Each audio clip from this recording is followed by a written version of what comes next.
How are you this lovely day? It's March 23rd. This already have hit the first of spring, and in Los Angeles, California, it looks like it's raining outside a little bit. I was hoping for a pretty weekend. Thought I might go down to the Getty Center or the Getty Villa. If you've never been to California, I highly recommend those two places. They're like museums. So yeah, they're really nice, and they're actually free except for the parking. And the parking, I think, is $10 to park, and it's a great day to spend time there. Yeah. So today I wanted to go back and visit the Fani Willis and Nathan Wade. This is the 2020 election Georgia case that's going on in Fulton County, Georgia. If you remember back at the previous podcast, not last week, but a couple of weeks ago, the defense, which would be Donald Trump's and other prosecutors, an additional 18 defendants on this particular case. And so one of the defendants had researched Nathan Wade and Fani Willis and found out that they had a romantic relationship. And not only that, that apparently this had been going on prior to the case starting, prior even to when Nathan Wade was appointed. I think it was November 2021. So that's an important thing. So anyway, let me go to the full cam. So what we can say on this is, let me pull this up just a hair, that the saga of whether Fulton County District Attorney Fani Willis will be disqualified from prosecuting Donald Trump. He is the presumptive nominee for the Republican presidency candidate. He's won that right through all of the primaries that have been adjudicated to date. So anyway, yeah. So Fani Willis would be disqualified from prosecuting Donald Trump, 14 others for allegedly trying to steal the 2020 election in Georgia is far from over. And whether the case will go to trial before the next election this November is anybody's guess. So what has happened in the last couple of weeks is that the Scott McAfee, he is the judge, the presiding judge over this particular court case. He ruled when they had the mini trial or hearing about this relationship between Fani Willis and Nathan Wade. Now remember, Fani Willis is the Fulton County District Attorney in Georgia, state of Georgia, and she hired a special prosecutor.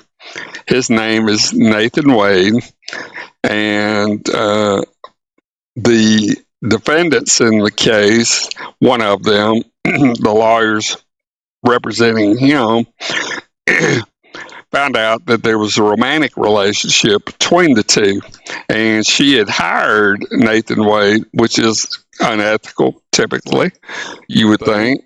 And she hired him to be the special prosecutor. Not only that, but during their romantic relationship, they took a lot of trips, and Nathan Wade paid for those trips. apparently with the money he received, funds that he received from the state of Georgia in regards to this case. So the judge ruled that he had to get off the case, or Fani Willis had to step down. So Nathan Wade resigned that following day, and this was a week and a half ago, Friday, I believe, and and she is remaining on the case. Now that's not the end of it. There are other investigations going on that could tangle this up a lot more. So anyway, also this is the Scott McAfee, the judge. The judge ruled Friday, this was a couple of weeks ago, I believe, that Fani Willis could keep her control of the election fraud case against the former president, Donald Trump, if Special Prosecutor Nathan Wade, with whom she had an affair, a romantic relationship, would step down. Wade did so hours later, allowing the sweeping racketeering case to go forward. On Monday, the following Monday, Trump and 7 other defendants filed an emergency appeal asking the presiding judge, Scott McAfee, to allow them to go right to the Georgia State Court of Appeals to overturn his ruling. And they were waiting on that. Okay. Let's see.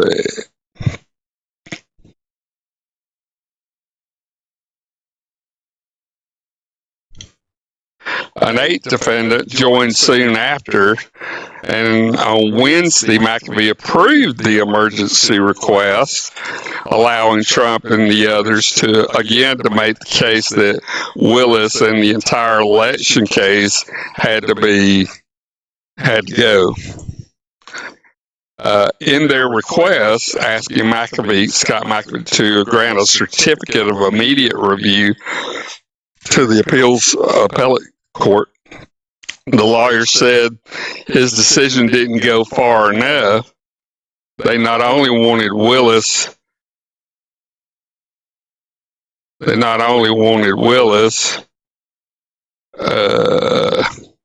and her entire office thrown off the case, but they wanted the case dismissed altogether, as some of them had petitioned in their initial court motions back in January.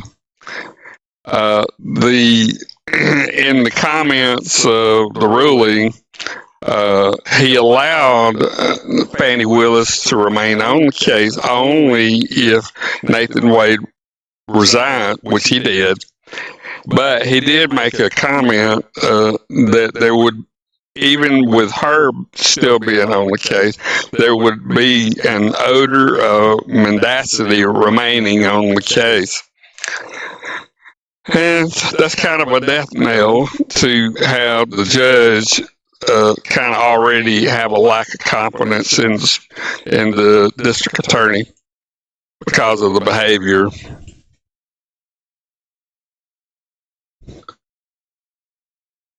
McAfee wrote saying Willis and Wade had severely damaged their credibility while on the witness stand.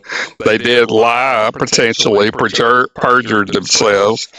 As a result, reasonable questions remained over whether they had testified untruthfully about the timing of their relationship, which they said began after Wade joined the case.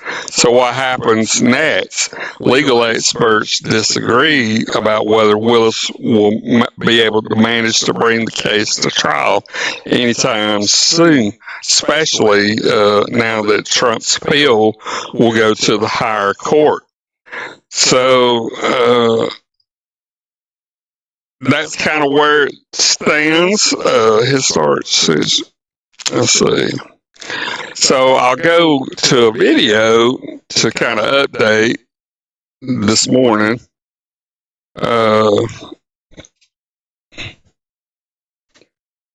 I credit MSNBC News for this.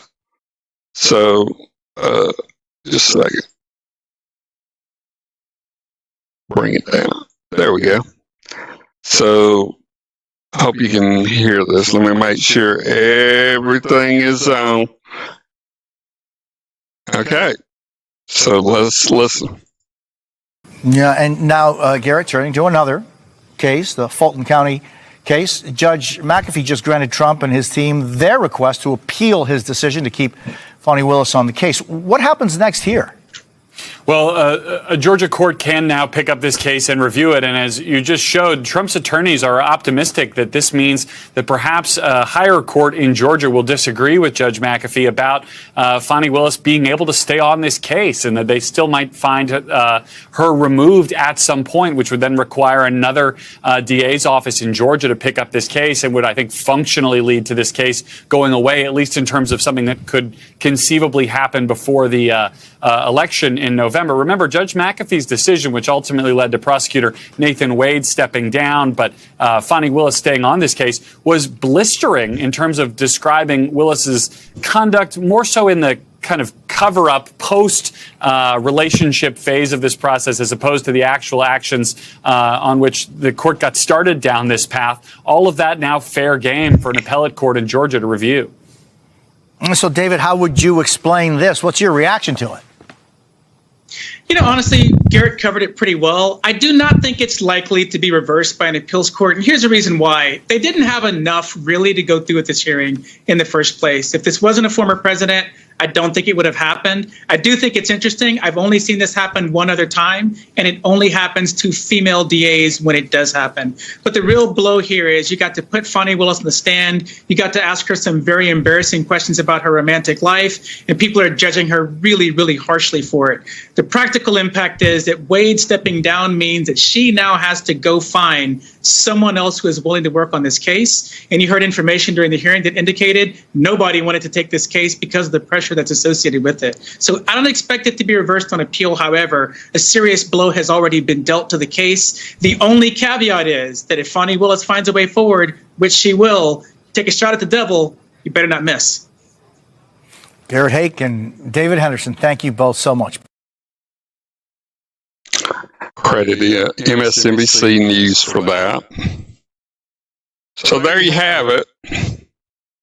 The other thing, development, if you're kind of keeping up with this stuff, it's a sad commentary on our system of justice, and I don't know. So if you're looking at the New York case, it's where it stands now was that the judge there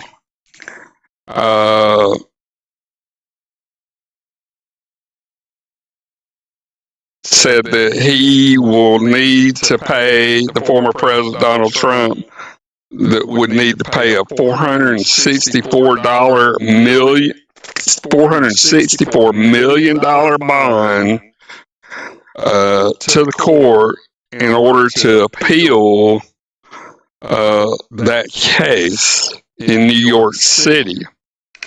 Otherwise, the District Attorney General Letitia James says that she will start proceedings after Monday, probably Tuesday, if he doesn't post the bond, to seize his properties. And she's made comedic life of it and is salivating, trying to take some of the prized properties in New York, possibly with Mar-a-Lago and stuff.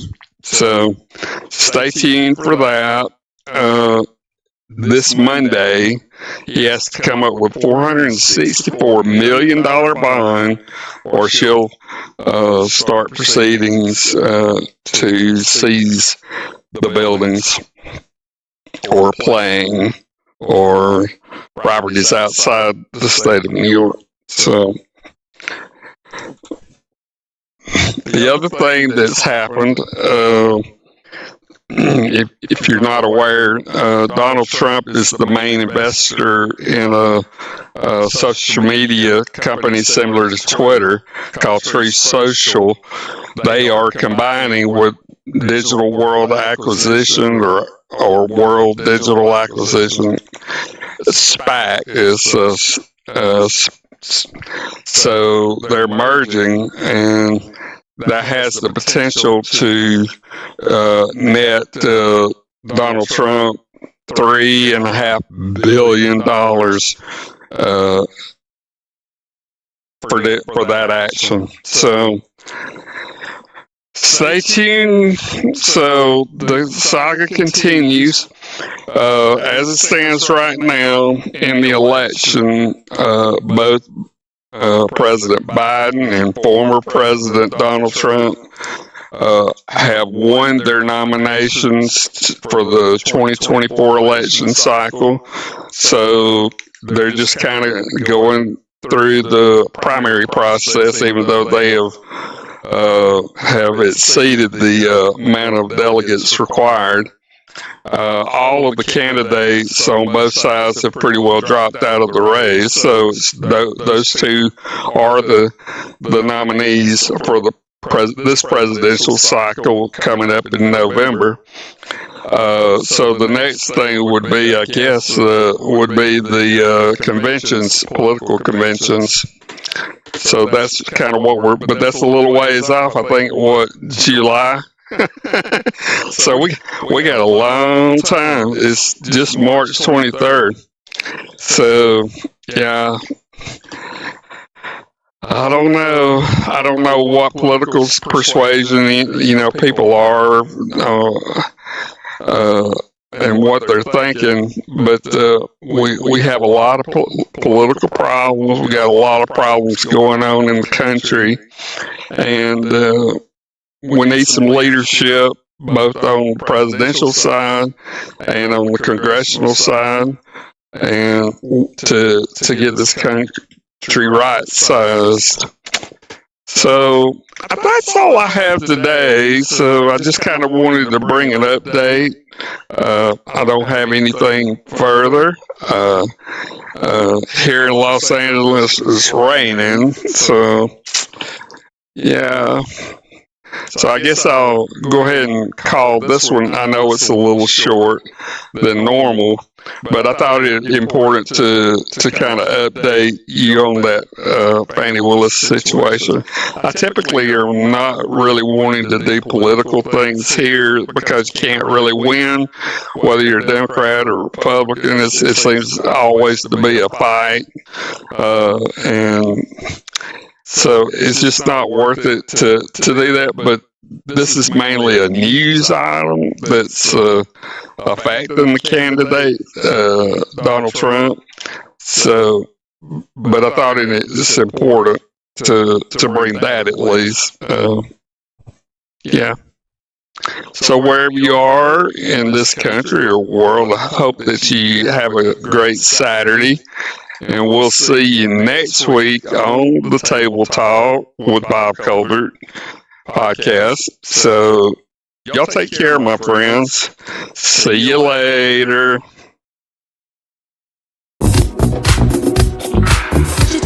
You to me, but I can't let it go so easily until I see what it could be eternity or just a week. When my chemistry is off the chain.